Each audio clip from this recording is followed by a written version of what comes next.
Naghayag ng suporta sa panukalang resetting ng first regular election sa BARMM ang mga alkalde at ilang opisyal ng Maguindanao del Sur. Lumagda rin sa position paper ang mga ito na isusumite sa House of Representatives, Senate at Office of the President. Idetalye mo, Jihana Ahmad. We, the undersigned mayors of Maguindanao del Sur, come together in unity. Purpose and shared vision to express our strong support for the bills filed by Speaker Ferdinand Martin G. Romualdez and Senate President Francis Chis Escudero, advocating for the rescheduling of the first regular elections in the Bangsamoro Autonomous Region in Muslim Mindanao. The need to do so is underscored by several pressing issues we must collectively address for effective governance and the very essence of representation for our people. We support the resetting of the first regular elections in the Bangsamoro Autonomous Region in Muslim Mindanao for the following reasons. First, unacceptable removal of Sulu, an injustice that cannot stand. First and foremost, the recent decision to remove the province of Sulu from the BARM stands in violation of the 1996 final agreement on the implementation of the 1976 Tripoli Agreement. This foundational agreement was established to bring peace and justice to the Moro people, ensuring their rights and perspectives were duly recognized and integrated into the governance structure of the region. The exclusion of Sulu not only undermines the spirit of these agreements, but also constitutes a significant setback to the peace process that we have long fought for. Ito ang nilalaman ng nilagdaang position paper ng ilang alkalde at opisyal sa lalawigan ng Maguindanao del Sur kaninang umaga kaugnay sa panukalang pagpapaliban sa first regular election sa BARM. Giit ng mga opisyal, sakaling maaprubahan ng panukala at ma-certify na urgent bill, dapat MILF-led pa rin ang transition period. Sa tanong mo kung ano yung mga impact projects na nakita, marami hong nangyari at nagawa ngayon. Pag-infrastruktura, nakita ho natin, ang dami-daming road concreting, ang daming mga buildings, doon po sa hindi natin ng pansin, particularly po dito sa mga rebel camps, in particular, ano? Ito mga rebel camps, na ang sa pagkakaalam nila, ito ho yung hindi masyado nabigyan ng pansin. But this time, alam ho natin na nagkaroon ho ng development of camps insofar as the funds of the BARM government is concerned. Isa po ang idulungan na merong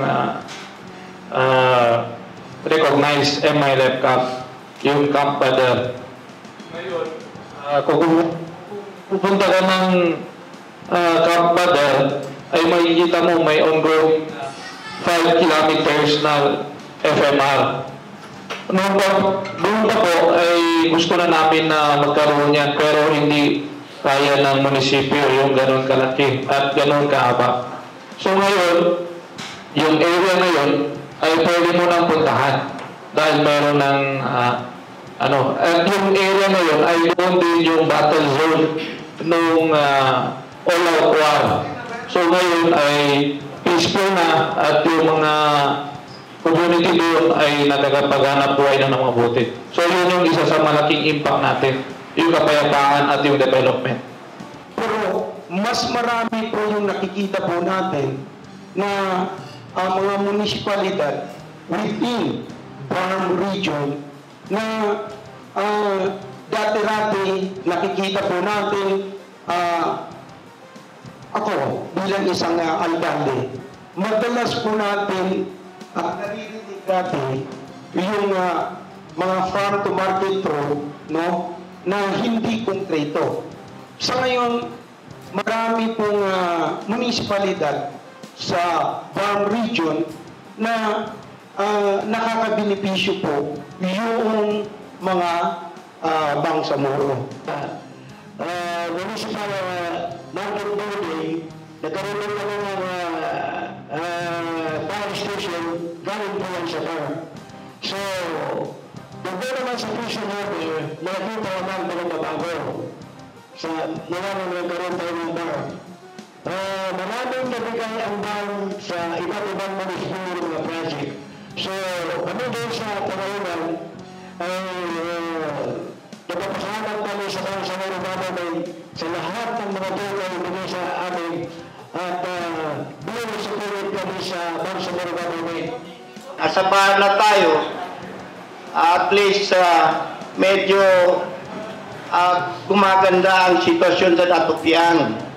Nagkaroon po tayo ng boulevard, nagkaroon po tayo ng mga FMR, Farm to Market Road, at saka ang ini-expect namin, anytime yata groundbreaking tayo, binibigyan ng farm ng government center ang Datupian na nagkakahalaga daw ng 35 million. Siguro mas malaki po yun para sa amin. Ratusan libo, yan ay mula nung itatag yan kasi kami yung huling munisipyo na nagkaroon ng allotment era noong 2020. Hindi gaya ng mga dating mga munisipyo natin na dati tayong may mga allotment era. So sa pamumuno ng ating bar, malaking tulong yung naging sa amin. Unang-una, nagkaroon kami ng public market and then yung mga flood control. Kasi sa bayan ng Datusan Libo, once na nag-aulan yan ng malakas, nagbabaha na kami doon. So, sa mga barangay road naman, nagkaroon kami ng mga farm to market road. Dahil yun sa pamumuno ng ating mahal na Chief Minister. So nakakaganda sa bar itong education ng mga millennial constituent. So nai-elevate natin ang education nila. Pangalawa, doon sa mga infra na yun, how to develop the small enterprises and medium enterprises. So, very potential ang ginagawa ng SWC and then the Office of the President at tie-up nila ang Pansamoro So, yan sa roadmap natin. So, lahat ng mga kampo ay lalagyan natin ng farm to market road, nakakapatayo ang farm, ng mga madrasa, kuliya, and other education na matututo. Ultimo mga magulang, andyan si ARS. So maganda masyado ngayon ng tandem because the roadmap until 2028. So sana matuloy-tuloy ito kasi although na interim man lang,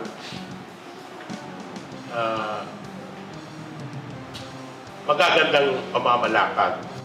Sa ipinatawag na pagdinig noong nakaraang linggo sa Senado, hinggil sa Senate Bill 2862, inilatag ang pananaw ng lahat ng leader sa BARM hinggil sa usapin.